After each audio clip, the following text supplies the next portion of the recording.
What's up, guys? Welcome back to another video. I wanna take some time and talk to you guys about what the hell's going on over here.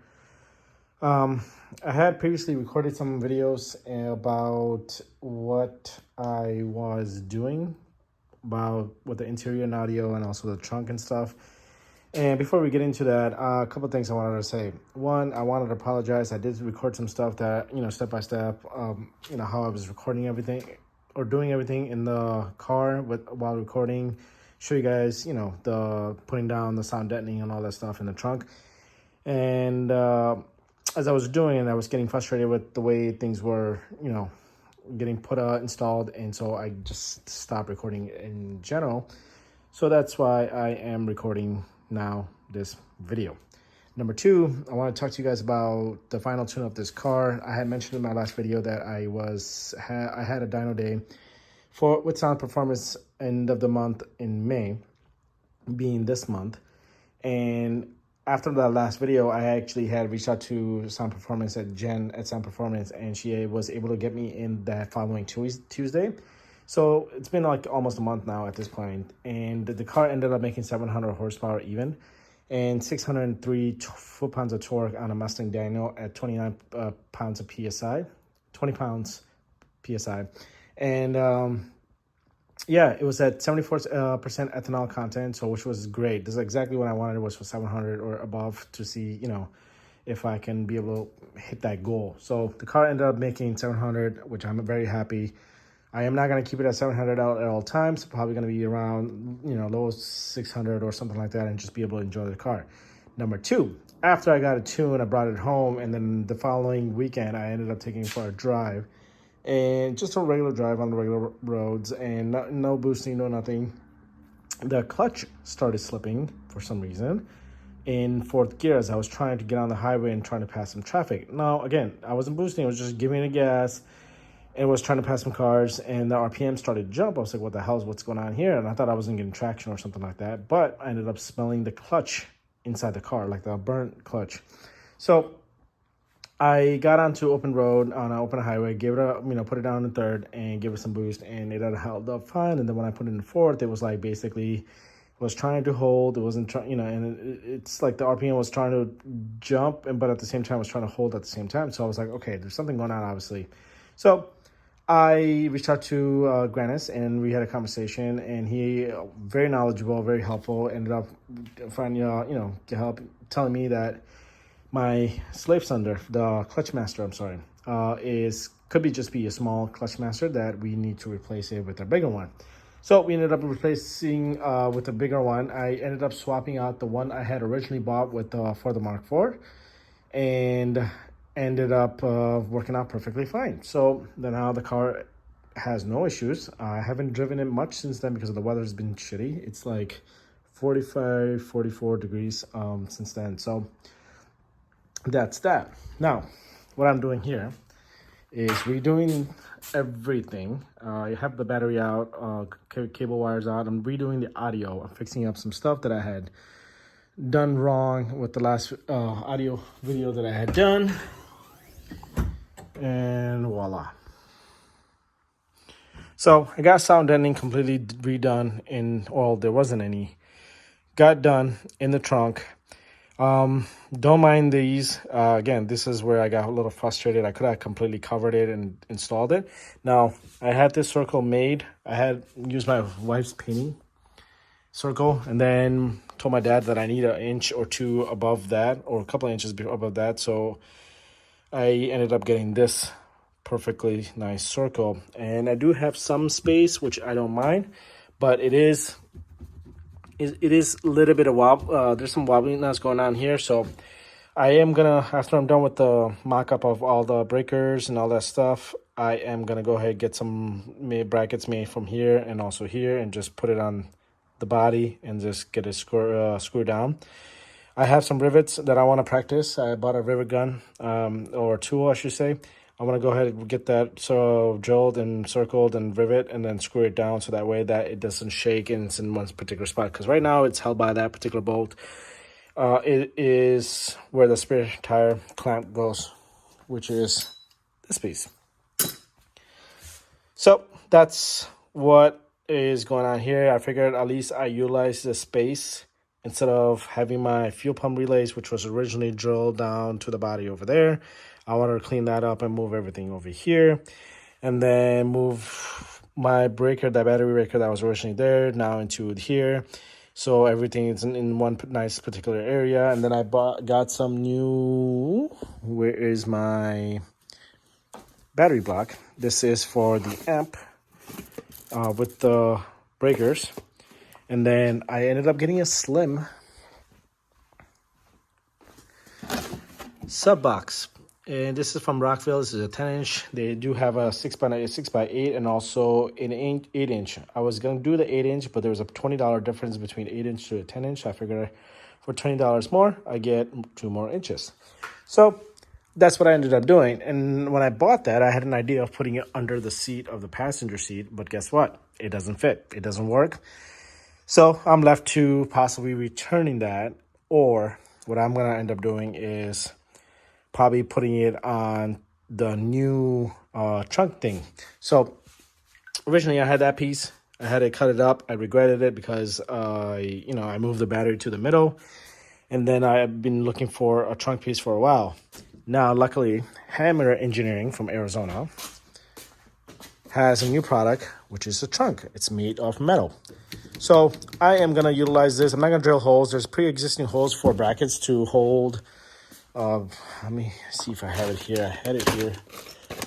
They're like basically for it to sit in the trunk. So for, when you close the lid, which is this piece right here, I am gonna use these existing holes, and then obviously I'll figure something. I'll show you guys what I have an idea with when I go ahead and put it the sub box. So sub box is gonna sit like basically in the open. So the battery's gonna be right here. Sub box is going to be right above the fuel pump, somewhere around this area. So that's an idea. It might change when I go ahead and install everything back on. Again, right now I'm working on the audio stuff. I'm redoing the wires. This is a complete mess over here. Look at all this shit that I removed. The reason why I'm removing this is because I am picking up some noise when I was driving last year in the summertime, and then the radio was coming on. And when I was trying to boost, the car was acting up a little bit, even though I have fuel and everything. And I think the reason was because the amp was picking up, draining some amperage. And then I also have a helicat pump, and hence the reason why I went with the new alternator, which is the Sequoia one. So I have everything for amperage-wise, radio, fuel pumps, and everything this time. So I'm redoing some wires because the sound. I've done some research. I picked up some new wires, new RCA cables, and all this stuff. It was a complete mess underneath here because I got lazy and just gave up. So I am now completely cleaning everything up. Hence why all this is going into one particular area, and it's going to be closed up. So it's not visible at all besides possibly the sub like around here. So figured I'll show you guys what's going on with this car. The car is completely stripped. I have all my shit over there. Now I gotta clean everything. Once I get everything installed and nicely laid out, I'm gonna go ahead, run all the wires coming from the passenger side and then underneath, and then just gonna come all the way here into the amp. And then once the trunk closed, the lid gets on and all that stuff, I'll go ahead and get the sub box, the slim. I originally wanted to stand this up, but it was hitting the trim piece here. And I don't want to cut this up. I don't want to cut any of the trim piece up because I regret doing that. So I don't want to regret that later either. So everything is going to go back the way it was for factory. I do not want to put anything inside the cabinet as well, because if I thought about putting, I just hit my head. Put the sub on the back seat facing me, but I figured it'll be too goddamn loud with the sub right in my ears. So it's going to go right here. So stay tuned. I'm working on cleaning up the wiring and all that stuff. I do want to show you guys this one last thing before I stop here, and I'll show you once everything goes back on the car. Remember, I had it open. I just closed that up with some, I don't know what kind of tape that it's called. I tried running the wire through the boot, the door boot, and because again, I watched a lot of videos last couple of weeks, couple of days or so, just trying to understand the audio system and stuff. They recommend running it through the boot. I tried doing that. I had a hanger cut up and everything, which is like right there. I ran through it. It was just not going through. And there's a lot of wires in there. And these are two thick-ass wires. So it was just having a hard time. So I figured I will just do that. So that's how it is now. I figured I'd cover it at least with some tape. I don't know what kind of tape that's it's called. But yeah, at least it will not be abused or anything like that. So don't judge me on that. So that's what's going to happen on the other side. But this time the wire is going to, instead of going through the driver's side all the way to underneath the driver's side, it's going to actually loop around underneath the dash, come out this way, and then it's just going to run all the way back to the amp and stuff. So that's why everything's taken apart in the car. So stay tuned. So guys, I am somewhat done. Wanted to share some of the stuff with you guys. The interior is completely or halfway done back on the car. I still got to start putting the trim pieces back in the car. I'm exhausted and I just want to go ahead and get this finished. I'll just have you guys look at it. I mean, it's not the cleanest, but at this point I'm just gonna leave it the way it is. I got lazy halfway into it. So what I did was, so I have two speakers back here. It's a 3.5 and a 5.5, 5.25, 5.25 and 3.5. Basically the way I got them wired in is got a positive and a negative, negative and positive. Those are all four total speakers together. Basically the way you get them plugged in is wired in is basically positive, and then the negative that comes out of that positive goes into the positive of the next speaker of the next speaker, which is either 3.5 or the 5.25, and then from that negative will be get plugged into the amp. So that's how I did it for both sides. So that's a 2-channel amp for 4 speakers, and then obviously the front 2 speakers are on over here, so A and B. And then I got the power, which is the bluish wire, basically going from here. I just run it underneath and then just have it pulled up back from there. And this is a distribution block with the amp. I have a 100 amp for the 100 amp breaker for the amp, and then I got a 60 for the slim sub. I think that should be plenty for either or. And then from here, it'll be a 1 gauge going straight to the battery. Same with this. This is my breaker for the front from the alternator and the starter. It's going to basically have a wire going straight to the battery. And then I will have those 2 wires, the 10 gauge going to the battery as well. So that'll be all 4 of them on the terminal. I wanted to condense it down to just 1, but then I'm going to have to add another breaker, distribution block, and it's basically going to be a distribution block after block after block. So I didn't want to do that.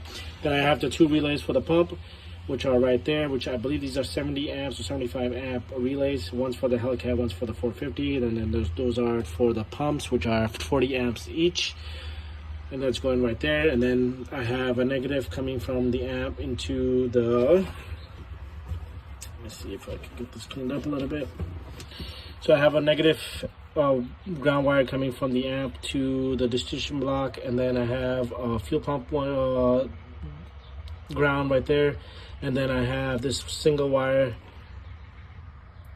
This single wire that's coming out is a ground from the head unit from the front. So I wanted to ground everything to one particular area, and then this particular ground right here, which I have it down to the chassis, I'm going to go ahead and take that out so that no longer is going to be there. And then I'm going to go ahead and run that 1 gauge all the way to the negative battery terminal, and then I have that one long one straight to the block. So this should be good to go. And then lastly, this one wire that's left, this is a power turn on for the sub. I want to run it so that way they knows when to turn on. I already have it connected to here, then I just basically bridged it right around here, and then it's going straight to the head unit. So basically it's like a trigger wire for the amp to turn on, and also the slim box to turn on. So that's pretty much it. I'm gonna go ahead and start putting the trim pieces back together. I'm gonna go ahead and open that bad boy up. I'll show you guys exactly how that looks. I'll go ahead and install it, and then from there I'm gonna go ahead show you guys exactly how it looks, and then I'll have to run a wire to the breakers and then wire to the battery, and I want to go ahead and turn it on just to see if it works and nothing starts to smoke or catch on fire. Crossing my fingers, and I'll go from there. What's up, guys? Welcome back to another update on this thing. I ended up finishing up everything that I had mentioned in the last earlier video, part of this video. The sub where I wanted to install is right here, and I'll show you guys exactly what I did with this. Let me just show you guys and explain to you guys on the bottom, which I already did a little bit in earlier. All the wiring is done. I'm not happy with these speaker wires, but it'll do for now. I'm gonna go ahead and clean this up later on when I feel more like I want to do something back here. But for now, I'm going to leave it the way it is. Distribution block, I have my fuel pumps. I got a ground from the head unit. Got a ground from the amp, and as well as the sub going all to the ground right here to distribution block, and then a 0 gauge to the battery. And then 2 relays, 2 breakers for the pumps. I got a distribution block right there for my amp and also the sim sub. It's 100 amperage and a 60 amperage, and then I got a breaker for the battery. So everything down here is pretty much done.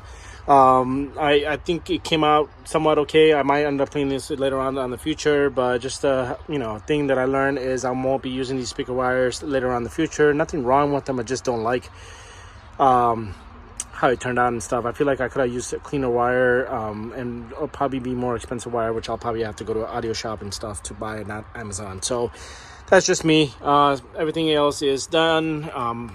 I did notice that when I took the car out that there is less sound in the car, as from outside. So I think it came out pretty good. I do want to make a cover for that, so that is completely covered later on down the road. The thing I want to show you guys is this little tool brackets that comes with the Hammer Engineering for the trunk tray. I think it came out pretty good. So these 2 holes that were already pre-existed cut. What I did was, so I didn't remove this plastic piece. This is actually a black piece underneath it, as you can see. I ended up leaving the way it is because I don't want to scratch it up. So I ended up I drilled 2 holes to match those where pre-existing holes were, and put a wood underneath there, and then I just basically screwed it down so that it doesn't move around. And then I do just need to zip tie these and clean this up a little bit. So that's pretty much it. Let me show you guys the sound this thing makes. I got some non-copyrighted music playing, so from YouTube. So YouTube, please don't flag my shit.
On the rise now.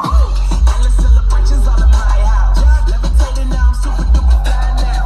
London boy, but they see where I reside now. Put the time in while you always telling time out. This is with the bass boosted, so obviously the bass sound is going to sound ridiculous. I just want to show you guys exactly how it sounds. So I hope you guys have your headsets on just so you guys can hear it clear, feel more clear.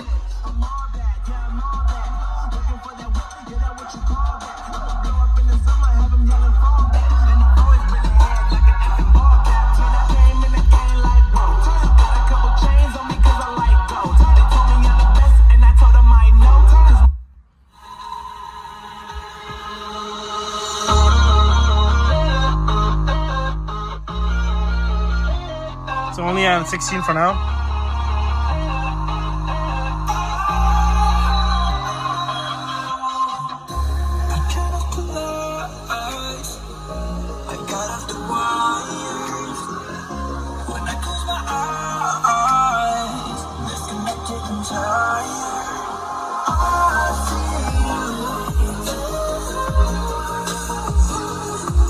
All right, so you guys get the idea exactly how it sounds. I think it sounds amazing based off, whatever I did. There is very, very slight whining noise still coming from the alternator. It's like an alternator noise pickup, but I heard it's kind of somewhat normal. You're not going to get a perfect sound. The reason is because of the amp that I'm using. It's a cheap amp, even though it's like $300-400 from Best Buy. It's considered not high quality, but it'll do. It's not like it's completely useless. So if you're planning on using like that Pioneer amp from Best Buy or anything like that, you know, just be mindful that if you do end up hearing somewhat of a noise, is because of that possibility. And also if you have, you know, not proper grounding from your head unit, also your amp and stuff. So I hope you guys enjoy this video. Again, this video was just for informative. I already did the full installation somewhat, like in my previous video, somewhat explaining what I did.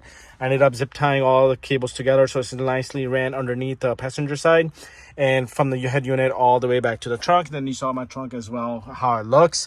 I do need to clean that up, so don't judge me on that. That's going to be later on when I feel like changing it up, cleaning it up a little bit here and there. So on that note, I'm going to go for a drive. It's nice, it's Saturday. I'm going to go ahead and turn the music up a little bit on my drive and enjoy. So I hope you guys have a wonderful day. If you have any questions, please leave comments. Other than that, stay tuned for more videos to come in the future. I'm waiting on my Mark IV to be done. The last thing I need to do on this car is the differential and the rear subframe. So that's not going to be until maybe winter or another year or two. That I'll show you guys how I take the subframe out and all that stuff. So stay tuned for that. On that note, thanks for watching. Have a good one.